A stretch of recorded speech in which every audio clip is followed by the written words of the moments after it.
Hey everyone, welcome to GVN Interviews. I have a very special guest today, Richard Harmon, who is in the movie Margot, which is really fantastic. Yeah, I thought it was a lot of fun. So jumping right in, so I've heard you're like a pretty big horror fan yourself, right?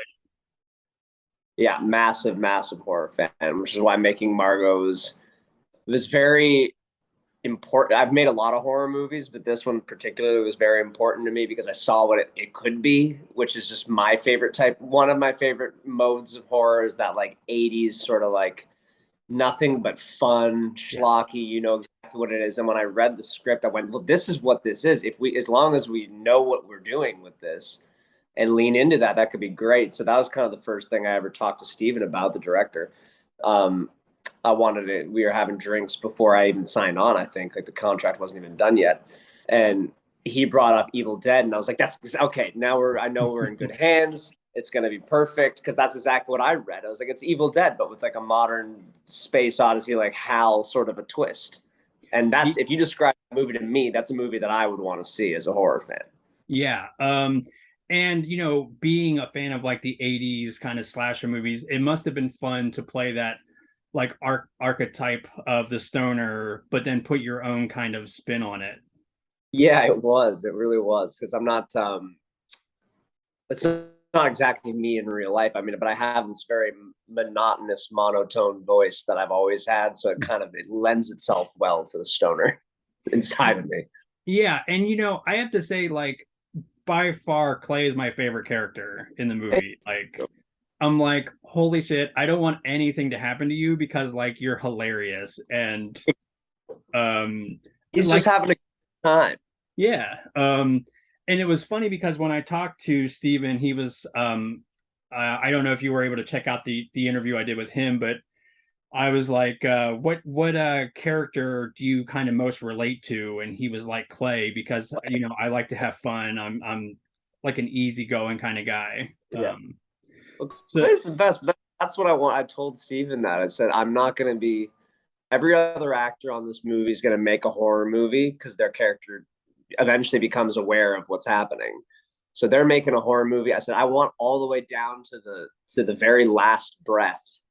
I want him to be wildly unaware that yeah. he's a horror movie. I want him to be making a romantic comedy between him and the house. That's what I want.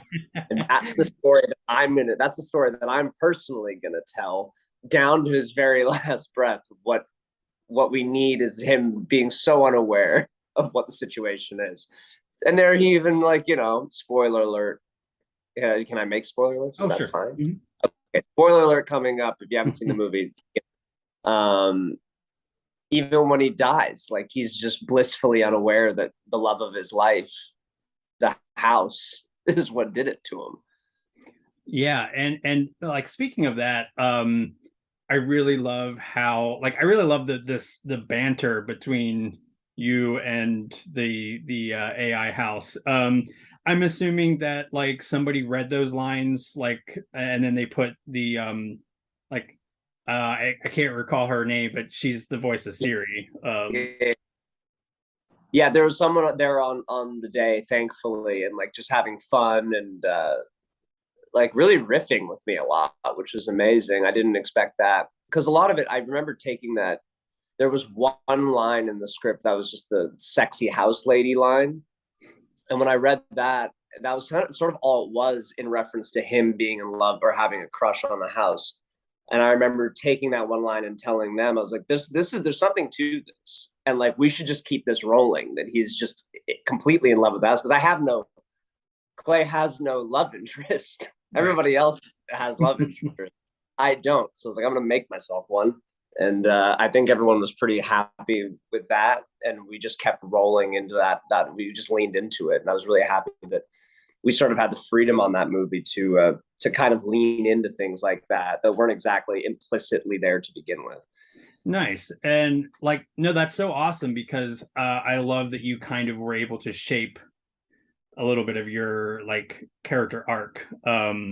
So, And so when you were saying you were riffing, you were like at you were given the freedom to ad lib a little bit. They definitely gave me a ton of freedom. They gave everybody a ton of freedom to kind of like, you know, go off and do what they wanted to do, whatever felt right, as long as it wasn't pushing something that wasn't right for the character or the script or the scene. Then you were pretty much given freedom to do whatever you wanted. But then, you know, there's times where that they also had to be smart enough to rein us in too, and they did that as well. When we needed to be reined in, they would rein us in. It was sort of the perfect sort of situation. I just, man, we just had the biggest blast making this movie. Yeah, I miss all the people. We really became like a unit. yeah, no, that's I was telling Steven this. I think y'all have such a great chemistry together, and he was telling me that y'all had a little bit of time to like spend with each other, which I think definitely translates. Like I It can definitely, definitely, yeah. yeah, it helped, no doubt. I mean, because there's three of us live in Vancouver. Jed, Phoebe, and me all live in Vancouver. Vanessa's here a lot, obviously, with Riverdale shooting up here. Madison I think she'd been up here before, but it was good, even though there's half the cast is from Vancouver, half the cast is from elsewhere, that we got to shoot in Squamish, which is about an hour outside of Vancouver, and we got to stay there. It kind of made it, even for the people who live in Vancouver, like a little bit of a mini location shoot. And we got to stay in the same hotel, and we got to, you know, we'd finish work, and if some of us finished early, like Phoebe and I would go out for drinks, even though we were working the next day. But like, it was that kind of movie. We wouldn't get like too bad, but like it was a movie that everyone was allowed, and cast and crew, to have fun. It was like summer camp. It was really, really fun. Yeah, and that's like it's funny because that's exactly how like when I talked to Steven, how he described it as like, Yeah, you know, just a really fun summer camp that you just happen to be working at. you just um, happened to make the movie. I still haven't seen it yet. I'm so excited. I'm seeing it on Friday. oh, Man, nice. link. Yeah, I've seen it like twice now, and yeah, Good. like I said, I think it's just a lot of fun. Like, um, yeah. So now I know we're talking about Margot, but I would kind of be remiss and to not bring this up, especially with you know, the spooky season arriving. You are in this cult classic. Classic. Absolutely. I was. Um, Am. yeah, it's like one of my favorites, and it's so funny because like I didn't realize you were in this until I was doing like my homework and A little research. Yeah, no one does. No one knows that I wear a mask the entire movie.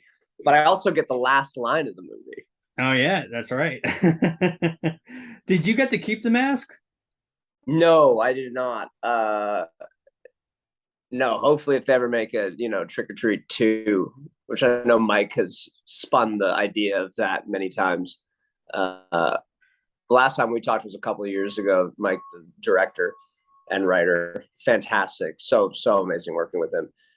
He brought up, he's like, well, you know, Trick or Treat 2, we should do it, and we'll bring back the school bus kids. And I was like, I don't know if you know, time does crazy things to us all. I'm not 15 anymore. I'm approaching my 30s. Back then, now I'm in my 30s. I was like, man, I can't fit. The mask wouldn't even fit. Certainly the trousers wouldn't fit. Nothing would fit. Hey, well, listen, you know, I feel like camera trickery, you could pull that off. I think that you give that role to somebody else, and then you should hire me without a mask as like just a regular adult that gets absolutely murdered. Yeah. That's what I would do on All the right. second one. Give my role to somebody else and let me just be like a drunk adult getting murdered. Yeah, that's awesome.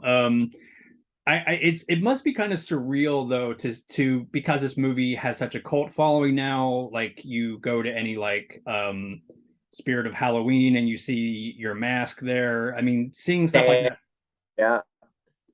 yeah, that must be kind of surreal to think that like that was what you were wearing for. How many days do you shoot that? That was about a 2 month shoot. And because it was, you know, like the 4 or 5 different storylines that sort of like blend into one in the middle and split back out. I think I probably had like 14 days on that movie, which at the time was the most I'd ever worked before at 15 years old. Um, and I didn't know if acting was really for me or if I was ever going to make anything out of it. I knew I loved it and I knew I loved being on set, but I never saw like a future in it because I never had any success in it really. And then I did that movie, and I owe everything to that movie. That's the movie why I didn't quit. Was after that movie, I just realized how much fun I actually have doing this job, that I couldn't leave it behind after Trick or Treat. So there's a lot of things about Trick or Treat that I owe a lot to. Yeah, that's awesome. Are you gonna? I know they just announced a few days ago that they're going to re-release it in the theaters. Are For the you? time ever, it never got released. I remember we kept waiting for Saw to finish. It was like it's like next year, and then like a new Saw would come out, and they're like, "Oh, we can't complete Saw," and then they Yeah. just benched. But then it became, like you said, such a cult classic because it is a fantastic love letter to Halloween. Oh yeah, I love it. It's I mean I kind of see it as like it's definitely like an EC comic come to life. I love how it Yeah. kind of yeah, so no, that's awesome. Like I think it's a terrific movie. I think you're terrific in this. Like Sloppy Browns that fucking kills me every time. Dude, you have no idea how sick I was that day on set. Oh I man. For the first while, I didn't use the spit bucket after each take. I was like, I'll troop through it. It's fine. By multiple takes later, I'd eaten my weight in Eggos and Nutella, and it Wow. was a lot. It Yeah. was a lot. I can't show. I don't think I've eaten a waffle since. Like Yeah. that. I mean, watching that again, it might be a little triggering because, So I think it will be, but I'm excited to see it anyway. yeah. Well, yeah, like I said, I really enjoyed it. And again, I can't say enough how you bring so much. Like I think it's not that this is written one dimensional, but I think like you put a lot of personality into it. Thank you. Yeah. Um, No, and they definitely put that in there in the script too. Like I remember just loving the script. That was actually the weird thing about getting that role was I auditioned for it whatever year, that almost 2 years ago now, hmm. in like April or May or something. And I remember loving my audition for it. And I sent in the tape and I was like, I think I'm gonna book that. And 2 months went by, and I was like, okay, so clearly it went away. And I was pissed off about it. I was like, that's so stupid. Who did they give?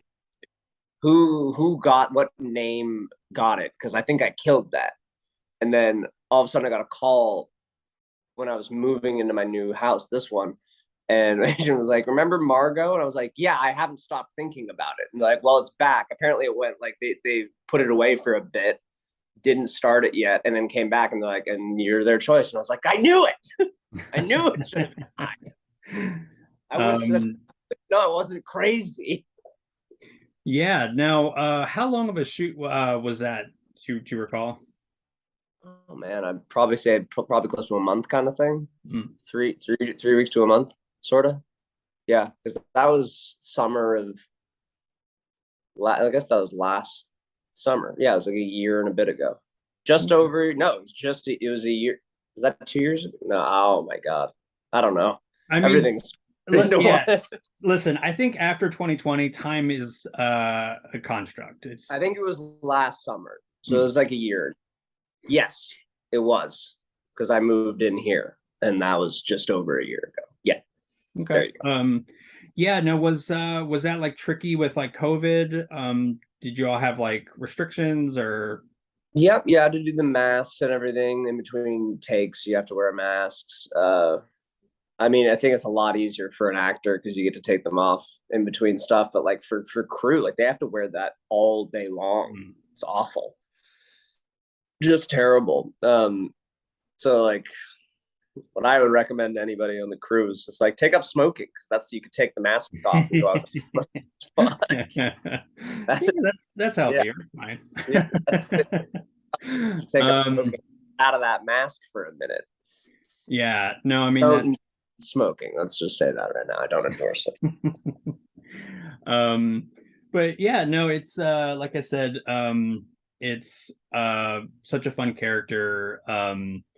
Is there I mean, it's interesting because it is a fun movie. It's like an 80s kind of throwback, but it does have some interesting things to say. And I was kind of wondering, just to kind of wrap up, what do you think you'd want to be like the takeaway for like audience members for this movie? Oh man, I mean, for me, it was always. I mean, definitely, there's some things to look at as far as like cyber security and all that. We could talk about that ad nauseum, but for me, always with this movie, it was just fun. I hope you take away fun like that. I knew when I was making it, I wanted to make this movie one of the most fun watches of anything that I've ever done. And I'm really excited to see it as an audience member come Friday, uh, and get to enjoy that fun for myself. Yeah, no, that's I bet that's gonna be a blast seeing that with an audience. That's like the only kind of like downfall of watching it at home is, it's fun and you're comfortable in your own house, but I mean it's gonna probably be next level with an audience like reacting and That would be great. I think I'm going to invite. Hopefully, she's free. I'm going to invite Phoebe over, who's also in the movie, oh yeah. because I think we're the only two in Vancouver right now. Because I think Jed is away right now. So hopefully, me and her will watch it. Her and I will watch it on Friday together. Yeah, no, that's awesome. So, as you said, it comes out Friday, the 9th. And yeah, it's like I said, it's a fun movie. I think everyone should check it out. And man, thank you so much for taking a little bit of your time to talk to me about this role and